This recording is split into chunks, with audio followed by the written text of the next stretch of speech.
«Мам!» Она даже не спорила, молча собрала вещи и свалила. Андрей громко рассмеялся и откинулся на спинку стула.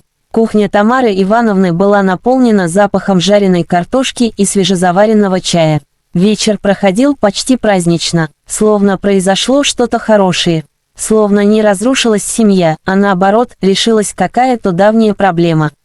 «Вот увидишь», — уверенно продолжил Андрей, — «через неделю прибежит обратно. Максимум через 2. Тамара Ивановна довольно усмехнулась. «Конечно, прибежит. Куда она денется? Ты для нее слишком удобный вариант».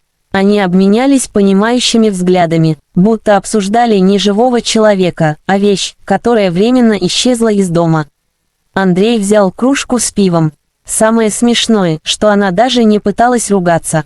Ни криков, ни истерик, просто молча собрала вещи и ушла. Он покачал головой. «Странная какая-то». Свекровь фыркнула. «Гордость показывает. Ничего, жизнь быстро ее научит». Они не знали одного. Я действительно молчала, но не потому, что была обижена. И не потому, что хотела напугать мужа своим уходом. Просто за час до этого разговора я получила документы, которые изменили все. И именно поэтому не стала спорить. Зачем спорить с человеком, который уже сам себе приготовил проблемы? Утро наступило быстро. Около 7:30 в дверь неожиданно постучали. Сначала 1 раз, потом 2, потом 3, настойчиво, громко. Тамара Ивановна выглянула из спальни. «Кто это в такую рань?» Андрей недовольно поднялся с дивана. «Сейчас узнаем». Он подошел к двери и резко повернул замок. На площадке стояли 3 незнакомых людей. Мужчина в деловом костюме, женщина с папкой документов и еще один мужчина в форме службы судебного сопровождения. «Андрей Сергеевич». «Да». Женщина открыла папку. «Доброе утро. Мы прибыли по вопросу ареста имущества и уведомления о начале исполнительного производства». Улыбка мгновенно исчезла с лица Андрея. «Какого еще производства?» «По решению суда». Тамара Ивановна подошла ближе. «Вы ошиблись адресом». Женщина спокойно достала бумаги. «Нет, ошибки нет. Задолженность составляет 2 800 000 рублей».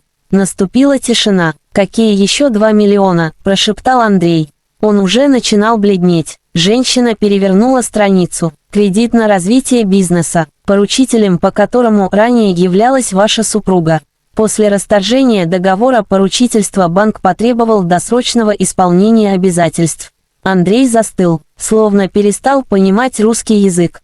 «Какого расторжения?» «Законного. Все документы оформлены 3 дня назад». Я медленно представила его лицо, потому что именно 3 дня назад я сидела в кабинете юриста. После того самого разговора, который случайно услышала. Тогда Андрей рассказывал матери, что мои подписи на документах нужны только временно. Что квартиру позже можно будет оформить на него. Что я все равно ничего не пойму. В тот вечер я впервые внимательно изучила все бумаги, а на следующий день отозвала свое поручительство. Совершенно законно, совершенно официально и совершенно молча, без скандалов, без предупреждений, без угроз. Поэтому вчера я спокойно собрала вещи и ушла. А сегодня последствия постучали в дверь сами. «Это невозможно», – пробормотал Андрей. Женщина протянула документы. «Возможно. Ознакомьтесь». Тамара Ивановна схватилась за спинку стула. «Но у него нет таких денег». Тогда взыскание будет производиться в установленном законом порядке. Мужчина в форме сделал шаг вперед. Именно тогда Андрей наконец понял. Я ушла не потому, что обиделась. Не потому, что решила проучить его. Я ушла потому, что больше не собиралась спасать человека, который считал мою преданность своей собственностью. И пока он вчера смеялся на кухне матери, уверенный, что жена скоро вернется, я впервые за много лет спала спокойно. А он впервые проснулся в мире, где за последствия собственных решений приходится платить самому.